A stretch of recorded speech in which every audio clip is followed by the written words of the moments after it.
ہم اور آپ اچھی طرح سے جانتے ہیں کہ اسلام کی کچھ بنیادی چیزیں ہیں جن کا ادا کرنا ضروری ہوتا ہے۔ ان میں سے حج ایک اللہ کی ایک عظیم عبادت ہے۔ حج ایک ایسی عظیم عبادت ہے جس میں کئی عبادتیں جمع ہو جاتی ہیں۔ ایک عبادت ہوتی ہے جو مالی عبادت کہلاتی ہے، اور ایک زبانی عبادت ہوتی ہے، اور ایک بدنی عبادت ہوتی ہے۔ حج ایک ایسی عبادت ہے جس کے اندر یہ ساری قسم جمع ہو جاتی ہے۔ عبادتوں کا ایک مجموعہ ہے حج۔ اس کے اندر آدمی پیسہ بھی خرچ کرتا ہے، زبان سے اللہ کا ذکر بھی کرتا ہے، اس کا بدن بھی حج کے کاموں کو ادا کرنے میں لگ جاتا ہے۔ تو لہٰذا جتنی عبادت کی قسمیں ہیں وہ اس کے اندر جمع ہو جاتی ہیں۔ حج کا معنی کیا ہے جو ہم بار بار سنتے ہیں؟ حج کا معنی ہوتا ہے ارادہ کرنے کے۔ شریعت میں حج کہتے ہیں بیت اللہ کا ارادہ کرنا، مخصوص کام کو انجام دینے کے لیے مخصوص وقت میں مخصوص شرائط کے ساتھ، یہ حج کہلاتا ہے۔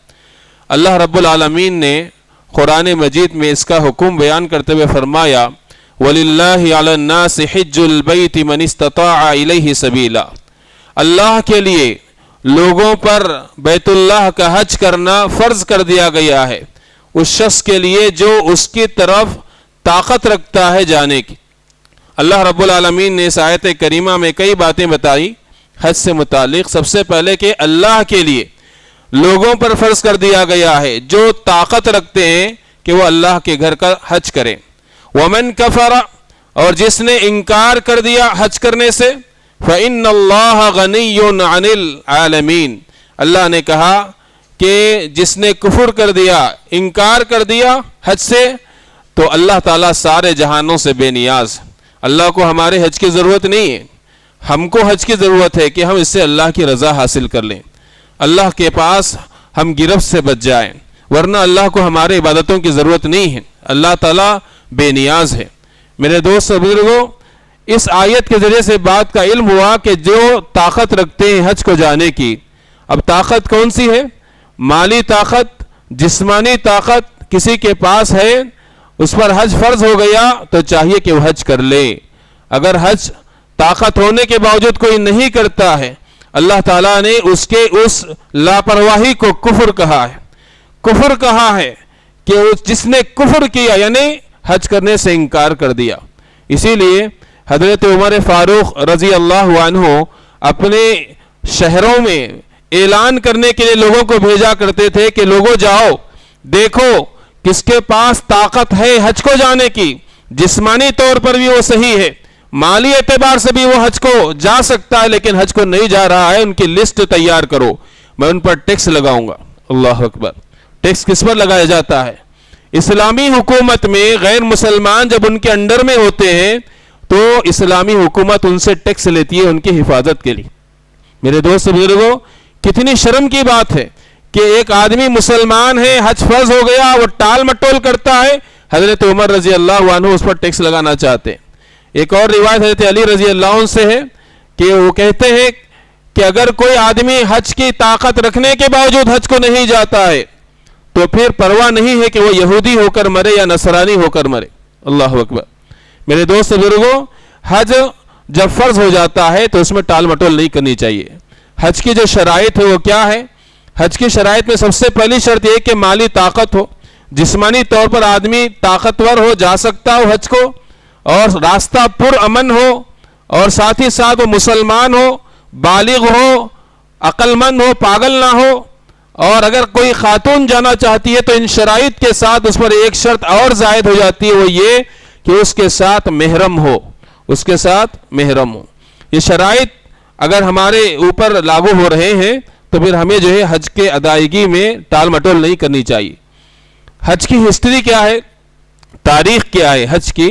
اللہ رب العالمین نے سورہ حج آیت نمبر 28 میں فرمایا، ابراہیم علیہ السلام جب کعبۃ اللہ کی تعمیر سے فارغ ہوئے، اللہ نے انہیں حکم دیا وَأَذِّن فِي النَّاسِ بِالْحَجِّ يَأْتُوكَ رِجَالًا وَعَلَىٰ كُلِّ ضَامِرٍ يَأْتِينَ مِنْ كُلِّ فَجٍّ عَمِيقٍ، اے ابراہیم تم لوگوں میں حج کا اعلان کر دو، لوگ تیری طرف پیدل چل کر آئیں گے، لوگ تیری طرف تیری اس آواز کو سن کر دبلے پتلے اونٹوں پر یہاں پر آپ پہنچیں گے بلکہ دور دراز کی تمام راستوں سے وہ یہاں پر آپ پہنچیں گے۔ اللہ اکبر۔ ابراہیم علیہ السلام نے اس وقت یہ نہیں سوچا کہ اے اللہ یہاں پر میں اپنی کمزور آواز سے پکاروں گا، اس ایسی جگہ پر جہاں کوئی آبادی نہیں ہے، میری آواز دنیا کے کونوں تک کہاں تک پہنچے گی۔ ابراہیم علیہ السلام کو اللہ پر توکل تھا، اللہ کی قدرت کو جانتے تھے، انہوں نے اعلان کر دیا اور آج ہم اس کا اثر دیکھ رہے ہیں۔ دنیا کے کونے کونے سے آج ایک حاجی، ایک عمرہ کرنے والا بیت اللہ کو پہنچتا ہے۔ میرے دوست بزرگوں، کچھ چیزیں ایسی ہوتی ہیں بظاہر ہم کو ایسے لگتا ہے کہ اس سے کیا ہوگا، لیکن اللہ کا جب حکم ہو جائے اس پر عمل پیرا ہونا چاہیے۔ ابراہیم علیہ السلام نے اعلان کر دیا حج کے لیے، اللہ رب العالمین نے اس اعلان کو پوری دنیا تک پہنچا دیا اور قیامت تک حج جاری رہے گا۔ میرے دوست بزرگوں، اللہ تعالیٰ نے اس میں ایک بات کہی کہ پیدل بھی آئیں گے، جو قریب کے لوگ ہیں پیدل آ جائیں گے، یا پیدل جانے کے جب مواقع تھے لوگ پیدل بھی گئے، اور ساتھ ہی ساتھ دبلے اونٹوں پر آئیں گے، مطلب دور سے سفر میں نکلیں گے، چارے کی کمی سے، سفر کی تھکان سے وہ جانور دبلے ہو چکے ہوں گے، یہ مطلب ہے۔ میرے دوست بزرگوں، اللہ نے اس کے بعد یہ بھی بات فرمائی کہ یہ آئیں اور یشہد منافعہم، ان کے فائدے حاصل کر لے آ کر۔ کعبہ کو جب کوئی حاجی یا عمرہ کرنے والا جاتا ہے، دو قسم کے فائدوں سے مالا مال ہو جاتا ہے۔ ایک دنیاوی فائدوں سے، کوئی تجارت بھی کر لے سکتا ہے، دوسرا یہ کہ وہ دینی فائدہ حاصل کرتا ہے، ثواب کماتا ہے اور اپنے آپ کو گناہوں سے پاک کر لیتا ہے، یہ اس کا فائدہ ہے۔ میرے دوست بزرگوں، یہ حج کی تاریخ تھی کہ ابراہیم علیہ السلام نے اعلان کیا اور حج جاری ہے۔ پیارے نبی صلی اللہ علیہ وسلم نے حج پر ابھارا، حج کی اہمیت کو بیان کیا۔ حضرت ابن عمر رضی اللہ عنہما کہتے ہیں، مشہور حدیث ہے، صحیح بخاری، مسلم، نسائی وغیرہ میں آئی، بنی الاسلام علی خمس، اسلام کی بنیاد 5 چیزوں پر ہے۔ ان میں سے آخری چیز جو بتائی گئی وہ کیا ہے؟ حج، اور ایک روایت میں 4 نمبر پر حج کو بتایا گیا۔ حج اسلام کی بنیادی چیزوں میں سے ایک ہے، پلر آف اسلام۔ تو لہٰذا اگر کوئی آدمی طاقت رکھتے ہوئے حج کو ادا نہیں کرتا ہے تو پھر گویا کہ اس کا اسلام مکمل نہیں، انکمپلیٹ ہے۔ تو اسی لیے یہ اسلام کی بنیادی چیز ہے، یہ بات ذہن میں رکھیں۔ دوسری بات یہ، ابو ہریرہ رضی اللہ عنہ کہتے ہیں، صحیح مسلم کی حدیث ہے، پیارے نبی صلی اللہ علیہ وسلم ہمیں خطبہ دیے ایک دفعہ، اور اس کے بعد کہا، یا ایھا الناس، اے لوگو، قد فرض اللہ علیکم الحج فحجوا، لوگو تم پر اللہ نے حج کو فرض کر دیا ہے، تو لہٰذا تم حج کرو۔ ایک آدمی اٹھا کہنے لگا، اللہ کے نبی، کیا ہر سال اللہ نے حج کو فرض کیا؟ اللہ کے نبی خاموش ہو گئے۔ وہ آدمی سمجھنا چاہیے تھا، نہیں سمجھا، 3 مرتبہ دہرایا سوال کو، کیا ہر سال حج فرض ہے؟ اللہ کے نبی ناپسند کیے اس سوال کو۔ بعد میں کہا، اگر میں ہاں کہہ دیتا تو ہر سال حج فرض ہو جاتا، پھر تمہارے لیے چیز مشکل ہو جاتی کہ ہر سال حج کو جائیں۔ پتہ یہ چلا کہ زندگی میں 1 مرتبہ اللہ نے حج کو فرض کیا ہے طاقت رکھنے والوں پر۔ تو لہٰذا نبی صلی اللہ علیہ وسلم کے دور میں وحی کا نزول تھا، اس لیے بے وجہ سوالات کو اللہ کے نبی پسند نہیں کرتے تھے، کیونکہ اللہ کے نبی رحمت بن کر آئے، کہیں کسی کے سوال کی وجہ سے کوئی وحی نازل نہ ہو جائے اور وہ چیز ان پر فرض نہ ہو جائے۔ تو لہٰذا اس لیے اللہ کے نبی نے اس وقت نصیحت کی کہ بے وجہ سوالات کرنا اچھی بات نہیں۔ آپ سے پہلے کے لوگ اسی لیے ہلاک کیے گئے کہ وہ بغیر کسی وجہ کے سوالات کرتے تھے، فضول سوالات کرتے تھے۔ تو لہٰذا اللہ کے نبی نے اس حدیث میں بھی فرمایا کہ اللہ نے تم پر فرض کر دیا ہے حج کو، تو لہٰذا حج کریں۔ تو یہ حکم ہے حج کا کہ یہ حج جو ہے فرض اور واجب ہے اس شخص پر جو استطاعت رکھتا ہے۔ حج کی فضیلتیں کیا ہیں؟ حج کی بہت سی فضیلتیں بیان کی گئیں، ہم ترتیب سے سنتے جاتے ہیں کہ حج کی فضیلت پیارے نبی صلی اللہ علیہ وسلم نے کیا فرمائی۔ صحیح بخاری، صحیح مسلم کی حدیث ہے، ابو ہریرہ رضی اللہ عنہ راوی حدیث ہے، پیارے نبی صلی اللہ علیہ وسلم نے اس سوال پر کہا، جب ان سے پوچھا گیا کہ ای الاعمال افضل، اے اللہ کے نبی صلی اللہ علیہ وسلم کون سے اعمال سب سے افضل ہیں؟ پیارے نبی صلی اللہ علیہ وسلم نے کہا، الایمان باللہ، اللہ پر ایمان لانا سب سے افضل عمل ہے، اور اس کے بعد کہا الجہاد فی سبیل اللہ، اللہ کی راہ میں جہاد کرنا یہ افضل عمل ہے۔ پھر تیسرے نمبر پر فرمایا حج مبرور، حج مبرور یہ افضل عمل ہے۔ حج مبرور کسے کہتے ہیں؟ ایسا حج جو اسلامی شرائط کے اندر ادا کیا جائے، نبی صلی اللہ علیہ وسلم کے طریقے کے مطابق ادا کیا جائے، اور حج کے دوران گندی باتیں، جنسی تعلقات اور لڑائی جھگڑوں سے پاک جو حج ہوتا ہے وہ حج مبرور ہوتا ہے۔ بعض نے کہا ایسا حج کہ جس کے بعد حاجی کی زندگی بدل جائے، آنے کے بعد اس کے اندر دین پسندی آ جائے، دین کی طرف اس کا میلان بڑھ جائے، یہ حج مبرور ہے۔ پیارے نبی نے کہا یہ افضل عمل ہے، یہ فضیلت ہے حج کی جس کو حج مبرور مل جائے۔ اسی طریقے سے صحیح بخاری صحیح مسلم کی حدیث ہے، ابو ہریرہ رضی اللہ عنہ راوی حدیث ہے، پیارے نبی صلی اللہ علیہ وسلم نے فرمایا من حج ولم يرفث ولم يفسق خرج من ذنوبه كيوم ولدته امه، جس نے حج کو گیا، حج ادا کر دیا اور حج کے دوران اس نے گندی باتیں نہیں کی، فسق و فجور سے اپنے آپ کو دور رکھا، اپنے بیوی سے جنسی تعلقات سے دور رہا حج کے دوران، تو وہ اپنے گناہوں سے ایسے نکلا جیسے اس کی ماں نے آج اس کو جنم دیا ہے۔ اللہ اکبر، کتنی بڑی بات۔ بعض لوگ حج کو جانے سے پہلے یہ سوچتے ہیں، جو بزنس مین کے ہوتے ہیں، کہ بھئی اتنا پیسہ اگر اس میں لگا دیں گے تو فائدہ کیا ملے گا، دنیا میں اگر ہم کوئی کاروبار میں یہ پیسہ لگا دیں تو اتنا پیسہ ہم کو ملے گا۔ دنیا کی حد تک ان کی نظر ہوتی ہے۔ جو ایمان والا ہوتا ہے، اسلامی تعلیمات کو جانتا ہے، وہ دین دنیا دونوں کے فائدوں کو سامنے رکھتا ہے، اور سب سے زیادہ فائدہ دین کا ہوتا ہے۔ کتنی بڑی بات ہے کہ ہم حج کے لیے جاتے ہیں، اپنے مال کو قربان کرتے ہیں اور وہاں پر اللہ کے لیے عبادتیں کرتے ہیں۔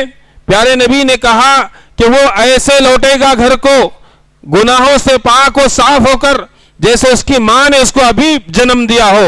جب بچہ جنم لیتا ہے تو اس پر کوئی گناہ نہیں ہوتا ہے۔ اللہ اکبر، کتنی بڑی فضیلت۔ اور آئیے میرے دوست بزرگو، پیارے نبی صلی اللہ علیہ وسلم نے اس کی فضیلت کیا بیان فرمائی؟ صحیح مسلم کی ابن خزیمہ کی روایت ہے، عمر بن عاص رضی اللہ عنہ اسلام قبول کرنے سے پہلے یہ مسلمانوں کے خلاف جنگوں میں بھی شریک تھے، جیسے خالد بن ولید تھے، ابو سفیان تھے، ویسے عمر بن عاص بھی تھے۔ اللہ یہ کہتے ہیں ان کی موت کے وقت رو رہے تھے اللہ کو یاد کر کر خشیت الہی کی وجہ سے۔ اپنے ساتھیوں کو اپنے اسلام قبول کرنے کا واقعہ بیان کیا، کہا اللہ نے جب میرے دل میں اسلام کی محبت ڈالی، میں پیارے نبی کے پاس آیا صلی اللہ علیہ وسلم، نبی صلی اللہ علیہ وسلم کے پاس آ کر اسلام قبول کرنے کی خواہش ظاہر کی، اللہ کے نبی کے ہاتھ پر بیعت کرنے کے لیے ہاتھ بڑھا دیا، پھر اپنے ہاتھ کو میں نے کھینچ لیا۔ پیارے نبی نے کہا عمر بن عاص کیا بات ہے، تم نے تو ابھی ہاتھ بڑھایا تھا پھر ہاتھ کھینچ لیا؟ کہا اللہ کے نبی میں ایک شرط پر اسلام کو قبول کروں گا۔ نبی نے کہا بتاؤ کیا شرط ہے؟ کہا میری شرط یہ ہے اسلام سے پہلے جو میں نے گناہ کیے ہیں اللہ وہ معاف کر دے تو میں اسلام لاؤں گا۔ پیارے نبی صلی اللہ علیہ وسلم نے اس کے بعد کہا اے عمر بن عاص کیا تم نہیں جانتے الاسلام یہدم ما کان قبلہ، اسلام ان گناہوں کو ڈھا دیتا ہے جو اسلام قبول کرنے سے پہلے کیے ہوئے ہوتے ہیں۔ اور کہا والہجرۃ تہدم ما کان قبلہا، ہجرت ایک ایسا عمل ہے کہ جو ہجرت کرتے ہیں تو ہجرت سے پہلے کے گناہ ہجرت اس گناہوں کو ڈھا دیتی ہے۔ اور اس کے بعد اللہ کے نبی صلی اللہ علیہ وسلم نے فرمایا کہ والحج، حج یہدم ما کان قبلہ، حج بھی ایسا ہی ہے کہ حج سے پہلے جب ایک انسان کے اوپر جو گناہ ہوتے ہیں حج کی وجہ سے وہ گناہ معاف ہو جاتے ہیں۔ تو اس حدیث میں 3 عمل کی فضیلت بیان کی گئی، ان میں سے ایک حج ہے۔ کہا کہ حج جو کرتا ہے اس سے پہلے کے گناہ اللہ تبارک و تعالی معاف کر دیتا ہے۔ اب اس حدیث کا مفہوم ہمارے لوگ ذرا الگ سمجھتے ہیں، کہتے ہیں جوانی میں حج کو جانے کی کیا ضرورت ہے، حج کی فضیلت یہ ہے کہ گناہ معاف ہو جاتے ہیں، تو کیوں نہ بڑھاپے تک انتظار کریں، گناہوں کے گھڑے کو بھر لیں اچھی طریقے سے، پھر اس کے بعد جو ہے نا حج کو جائیں گے۔ ایسے کئی لوگ ہیں جو حج کو تو نہیں جا سکے، قبرستان کو چلے گئے۔ میرے دوست لوگوں، زندگی کب ختم ہونے والی ہے کسی کو پتہ نہیں۔ جوانی میں جو حج اچھی طریقے سے ادا کر سکتے ہیں، بلکہ آج جو بھیڑ ہوتی ہے اس میں نوجوانوں کو بھی تکلیف ہو جاتی ہے حج کے ارکان ادا کرنے میں۔ بڑھاپے میں صحیح سلامتی کے ساتھ حج کو ادا کرنا اگر کسی کو اللہ نے نصیب میں رکھا تو بہت خوش نصیب ہے وہ، لیکن ہر ایک کے لیے یہ چیز یعنی کہ مل جائے، توفیق مل جائے ضروری نہیں۔ اس لیے جب بھی حج کی طاقت آ جائے ہمیں اس وقت حج کے لیے پہل کرنا چاہیے۔ میرے دوست بزرگوں، پیارے نبی صلی اللہ علیہ وسلم نے فضیلتیں بیان کی حج کے تعلق سے، اور اسی طریقے سے ایک اور حدیث ہے صحیح بخاری صحیح مسلم کی، پیارے نبی صلی اللہ علیہ وسلم نے فرمایا العمرۃ الی العمرہ کفارۃ لما بینہما، ایک عمرہ دوسرے عمرے تک درمیان کے گناہوں کو معاف کرنے کا ذریعہ بن جاتا ہے، کفارے کا ذریعہ بن جاتا ہے۔ ایک آدمی 5 سال پہلے ایک عمرہ کیا، پھر 5 سال کے بعد عمرہ کیا، اس کے درمیان ہونے والے گناہوں کو اللہ معاف کر دیتا ہے۔ اسی طریقے سے فرمایا والحج المبرور، جسے حج مبرور مل جائے، لیس لہ جزاء الا الجنہ، اس کا بدلہ تو جنت ہی ہے۔ اللہ اکبر۔ سیدھے سیدھے جس کا حج قبول ہو جائے، حج مبرور جس کو نصیب ہو جائے، پیارے نبی نے اس کو جنت کی خوشخبری سنا دی۔ اب اتنا بڑا فائدہ ہے کہ ہم اگر اللہ نے طاقت دی ہے تو یہ فضیلتیں حاصل کرنے میں پیچھے رہنا چاہیے؟ نہیں، بلکہ اللہ کے نبی نے جنت کی جب بشارت سنا دی حج کی، تو جو طاقت رکھتے ہیں ان کو ٹال مٹول نہیں کرنا چاہیے، بلکہ آگے بڑھ چڑھ کے حج کو ادا کرنا چاہیے۔ اسی طریقے سے میرے دوست بزرگوں، عمرے کا لفظ یہاں پر آیا، حج اور عمرے میں تھوڑا فرق ہے۔ حج یہ مخصوص دنوں میں کیا جاتا ہے، اللہ نے کہا الحج اشہر معلومات، حج کے بعض مقررہ مہینے ہیں، جیسے شوال ہے، ذوالقعدہ ہے، ذوالحجہ کے شروع کے 10 دن، ان مہینوں کو، ان دنوں کو حج کے مہینے کہا جاتا ہے۔ کیوں؟ ان میں ایک حاجی حج کی تیاری میں لگ جاتا ہے، سفر میں نکل جاتا ہے، اور پھر 8 ذوالحجہ سے حج شروع ہوتا ہے۔ حج کا ذرا پروسیجر لمبا ہوتا ہے، 4-5 دن تک ہوتا ہے۔ یہ صرف انہی دنوں میں سفر کیا جا سکتا ہے، اور وقت پر ہی حج شروع ہوگا، اس سے آگے پیچھے نہیں۔ رہی بات عمرے کی، یہ سال میں آپ کبھی بھی جا کر سکتے ہیں، اور عمرے کے لیے آپ کو زیادہ سے زیادہ مکہ پہنچنے کے بعد 2-2.5 گھنٹے میں آپ کا عمرہ ہو جاتا ہے، 2-2.5 گھنٹے میں آپ کا عمرہ ہو جاتا ہے۔ تو یہ عمرے کی فضیلت بیان کی گئی اس حدیث میں، اور حج مبرور کی بھی فضیلت بیان کی گئی۔ صحیح بخاری کی روایت ہے، اما عائشہ رضی اللہ عنہا نے نبی صلی اللہ علیہ وسلم سے پوچھا نر الجہاد افضل الاعمال، اللہ کے نبی ہم جہاد کو افضل عمل سمجھتے ہیں، افلا نجاہد، کیا ہم جہاد نہ کریں؟ کون پوچھ رہی ہے؟ ام المومنین عائشہ رضی اللہ عنہا۔ پیارے نبی صلی اللہ علیہ وسلم نے کہا لکن افضل الجہاد حج مبرور، تم عورتوں کے لیے سب سے بہتر جہاد وہ حج مبرور ہے۔ اللہ اکبر۔ خواتین کے لیے اللہ کے نبی نے کہا وہ حج کرنا چاہتی ہیں تو افضل حج کریں، افضل جہاد کریں، جہاد کرنا چاہتی ہو افضل جہاد کریں۔ افضل جہاد کیا ہے تمہارے حق میں؟ حج مبرور ہے، جس کو حج مبرور مل جائے، جس خاتون کو، گویا کہ اس نے افضل جہاد کیا۔ یہی مفہوم اللہ کے پیارے نبی صلی اللہ علیہ وسلم نے بیان فرمایا ایک بوڑھے آدمی کے لیے جو طاقت نہیں رکھتا جانے کی اور جہاد میں جانے کی، اس کے لیے بھی یہی بات کہی گئی کہ اس کے لیے بھی حج، یعنی کہ حج جو ہے ایک جہاد کی طرح ہے۔ اور اسی طریقے سے کہا جہاد الکبیر والضعیف والمرأہ، بوڑھاپے کو ایک آدمی پہنچ گیا، جہاد نہیں کر سکتا ہے، کمزور ایک آدمی جہاد میں نہیں جا سکتا ہے، خواتین ہیں، ان کے لیے افضل جہاد کہا کہ یہ حج ہے۔ حج مبرور اگر کسی کے مل جائے تو گویا کہ اس نے افضل جہاد کیا ہے۔ پیارے نبی صلی اللہ علیہ وسلم نے فرمایا، مسند احمد کی حدیث ہے، تعجلوا الی الحج یعنی الفریضہ، حج کی جب طاقت ہو جائے جلدی کرو، حج ادا کرنے میں دیر مت کرو۔ کیوں؟ فإن أحدكم لا يدري ما يعرض له من مرض او حاجت، کیونکہ تم میں سے کوئی نہیں جانتا کہ پھر آئندہ کون سے حالات تمہارا سامنا کرنے والے ہیں، ہو سکتا ہے بیماری یا کوئی حاجت آ جائے جس کی وجہ سے آپ حج کو جو ہے نہیں جا سکو گے۔ تو لہٰذا حج کے جب پورے کنڈیشنز ہو جائیں تو حج کے لیے جلدی کرو، یہ پیارے نبی صلی اللہ علیہ وسلم کا حکم ہے۔ میرے دوست بزرگوں، یہاں پر ایک آدمی ایسا ہے جو مر گیا، اس پر حج فرض تھا، نہیں جا سکا، تو اس کی اولاد کو چاہیے کہ اس کی طرف سے حج بدل کرے، مگر شرط یہ ہے کہ پہلے وہ اپنا حج کیا ہوا ہو، پہلے اپنا حج کیا ہوا ہو۔ پیارے نبی نے ایک دفعہ دیکھا ایک آدمی اس طرح حج میں تلبیہ پڑھ رہا تھا، نیت کر رہا تھا لبیک ان شبرما یا شبرما، کہا کہ شبرما کی طرف سے اللہ حاضر ہوں۔ پیارے نبی نے کہا یہ کون شخص ہے جس کی طرف سے تم حج کر رہے ہو؟ کہا میرے بھائی یا کوئی رشتہ دار ہے۔ اللہ کے نبی نے کہا کیا تم نے پہلے حج کیا اپنا؟ کہا نہیں۔ کہا پہلے اپنا حج کرو، بعد میں دوسروں کا حج کرو۔ ایک خاتون اللہ کے نبی کے پاس آئی، کہنے لگی اللہ کے نبی صلی اللہ علیہ وسلم میرے والد پر حج فرض ہو چکا ہے لیکن جسمانی طور پر فٹ نہیں ہے، وہ سواری پر جم کے نہیں بیٹھ سکتے ہیں، کیا میں ان کی طرف سے حج کروں؟ اللہ کے نبی نے کہا کہ تم ان کی طرف سے حج کر سکتے ہو۔ یعنی ایسے اشخاص ہیں بدنی طاقت نہیں ہے، مالی طاقت ہے، وہ نہیں جا سکتے ہیں خود سے، تو وہ کسی اور کو جو ہے اپنی طرف سے حج کے لیے بھیج سکتے ہیں، اسے حج بدل کہا جاتا ہے۔ میرے دوست بزرگوں، چند باتیں آخر میں آپ کے سامنے رکھنا چاہتا ہوں تاکہ حج اور عمرے کی محبت ہمارے سینے میں پیوست ہو جائے۔ حج کو جانے کا سب سے بڑا فائدہ یا عمرے کو جانے کا سب سے بڑا فائدہ یہ ہوتا ہے کہ ہمارا آپ کا ایمان تازہ ہو جاتا ہے، ایمان مضبوط ہو جاتا ہے۔ کیوں؟ بچپن سے ہم سنتے ہیں کعبہ اللہ کا گھر، دنیا کے اندر سب سے پہلا بنایا ہوا گھر، اور یہ ہمارا قبلہ ہے، بچپن سے ہم سنتے ہیں۔ جب ہم اور آپ وہاں پر پہنچتے ہیں اور ہماری نظر اس کعبے پر پہلے پڑتی ہے تو ہمارے دل کی دنیا بدل جاتی ہے۔ کعبے پہ پڑی جب پہلی نظر، کیا چیز ہے دنیا بھول گیا۔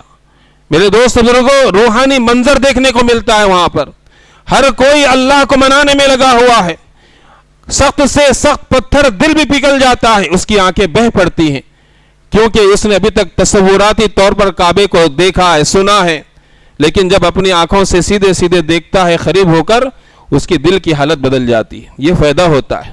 دوسرا فائدہ یہ ہوتا ہے میرے دوست بزرگوں کہ جب ہم جاتے ہیں حج کو تو پھر حج میں شہر مکہ ہم پہلے انٹر ہوتے ہیں۔ شہر مکہ بچپن سے سن رہے، مکہ نبی پیدا ہوئے، نبی کا بچپن ایسے گزرا، نبی نے جوانی میں مکہ میں یہ کام کیے، یہ غار حرا ہے، یہاں پر وحی نازل ہوئی۔ یہ جو شہر کے تعلق سے ہم نظریاتی علم رکھتے تھے، تصورات میں ہم جیتے تھے کہ مکہ مکہ، لیکن جب ہم مکے میں قدم رکھتے ہیں پیارے نبی صلی اللہ علیہ وسلم کی مکی زندگی ہماری آنکھوں کے سامنے آ جاتی ہے۔ پیارے نبی صلی اللہ علیہ وسلم کے صحابہ کی وہ قربانیاں سامنے آتی ہیں جنہوں نے توحید پر ثابت قدم رکھنے کے لیے، حضرت سمیہ نے جان دے دی تھی اسی مکہ کے اندر، حضرت یاسر اور ان کے خاندان والوں کے ساتھ کیسے ظلم و ستم ڈھائے گئے، بلال رضی اللہ عنہ کو اسی شہر میں گھسیٹا جاتا تھا۔ میرے دوست بزرگوں، دل کی حالت بدل جاتی ہے، ایمان تازہ ہو جاتا ہے، دین اسلام کے لیے جینے مرنے کا جذبہ پیدا ہوتا ہے۔ یہ فائدہ ہوتا ہے۔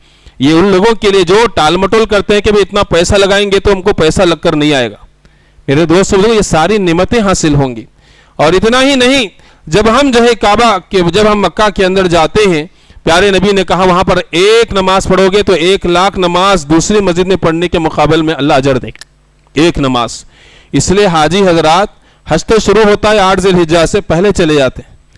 کیوں جاتے ہیں؟ وہاں جا کر شہر مکہ گھومنے کا موقع ملتا ہے، تاریخی مقامات کو دیکھنے کا موقع ملتا ہے، نبی کی سیرت جو مکی دور ہے تازہ ہو جاتی ہے دل و دماغ میں۔ اتنا ہی نہیں بلکہ جب حج میں جاتا ہے اللہ کا بندہ، اس کے سامنے حضرت ابراہیم کی سیرت تازہ ہو جاتی، حضرت حاجرہ کی سیرت تازہ ہو جاتی، ان کے بیٹے اسماعیل کی قربانی کا جذبہ تازہ ہو جاتا ہے، ایک ایمانی لہر اس کی زندگی میں آتی ہے۔ اس لیے ہم دیکھتے ہیں کہ اکثر حاجی لوگ آتے ہیں تو چینج ہو جاتے ہیں۔ کیوں چینج ہوتے ہیں؟ اس کی بنیادی ریزنز یہ چیزیں بنتی ہیں۔ تو میرے دوست بزرگوں، اسی طریقے سے جب کوئی آدمی مدینہ جاتا ہے پھر وہاں پر نبی کی مدنی زندگی اس کے دل میں تازہ ہو جاتی ہے، مسجد نبوی کو دیکھتا ہے، جو باتیں اس نے سنی تھی پڑھی تھی ساری چیزیں تازہ ہو جاتی ہیں۔ جنگ احد جہاں بھی پہاڑ کو دیکھتا ہے، جنگ احد کا منظر سامنے آ جاتا ہے، جنگ خندق کا تذکرہ آ جاتا ہے کہ یہی مدینہ ہے جس کے اطراف اللہ کے نبی نے خندق کھودا تھا، صحابہ کرام نے اعلاء کلمت اللہ کے لیے کیسے قربانیاں دی۔ میرے دوست بزرگوں، یہ سارے فائدے ہم کو حاصل ہوتے ہیں جب حج یا عمرے کے لیے ہم جاتے ہیں۔ میرے دوست بزرگوں، اس کے علاوہ جو لوگ حج کو جاتے ہیں سب سے بڑی چیز ان کو جو سمجھ میں آتی ہے وہ یہ زندگی کی حقیقت کیا ہے۔ سب وہاں پر حاضر ہے ایک لباس کے اندر، مالدار، غریب، گورا، کالا، کسی بھی قسم کا وہاں پر بھید بھاؤ نظر نہیں آتا، سب اللہ کے سامنے گڑ گڑا رہے ہیں۔ اور اللہ نے قرآن میں جو کہا تھا اللہ ہی غنی ہے وَأَنْتُمُ الْفُقَرَاءُ، تم سب اللہ کے در کے فقیر ہو، وہاں پر بات سمجھ میں آتی۔ اور وہاں پر آدمی اسلام کا جو مساواتی نظام ہے اس چیز کو سمجھتا ہے۔ میرے دوست بزرگوں، جو حج کو جا رہے ہیں یا نکل چکے ہیں ان سے کچھ باتیں کچھ عرض ہے، وہ یہ کہ سب سے پہلے اپنی نیتوں کو درست کریں، کیونکہ اگر نیتوں کے اندر کھوٹ آ جائے گا، ریاکاری، شہرت کا جذبہ، لوگ حاجی کہیں گے اس لیے ہم جائیں گے حج کو، لوگ تانے ماریں گے اگر حج کو نہیں جائیں گے اس لیے جا رہے ہیں تو حج قبول نہیں ہوگا۔ اللہ نے کہا وَمَا أُمِرُوا إِلَّا لِيَعْبُدُوا اللَّهَ، اللہ نے کہا کہ ان کو یہی بات کا حکم دیا گیا کہ اللہ کے لیے دین کو خالص کرتے ہوئے اللہ کی عبادت کریں۔ اور اسی طریقے سے میرے دوست بزرگوں، جو ہم اور آپ حج کو جاتے ہیں تو اپنی جو کمائی ہے جس کو لگا کر ہم جا رہے ہیں اس کا جائزہ لیں، کیونکہ پیارے نبی نے فرمایا ان اللہ طیب لا یقبل الا طیب، اللہ پاک ہے اور پاکیزہ چیز کو پسند کرتا ہے۔ تیسری چیز یہ ہے کہ پیارے نبی حجۃ الوداع میں تھے، صحابہ سے کہہ رہے تھے کہ اے میرے صحابہ لتاخذوا مناسککم، مجھ سے آؤ حج کے طور طریقے سیکھ لو، فإنی لا ادری لعلی لا احج بعد حجتی هذه، میں یہ سمجھتا ہوں کہ اس کے بعد کے سال میں رہوں گا یا نہیں رہوں گا مجھے پتہ نہیں، میں اب ہوں حج کے طور طریقے سیکھ لو۔ اس کے اندر کیا نصیحت ہے؟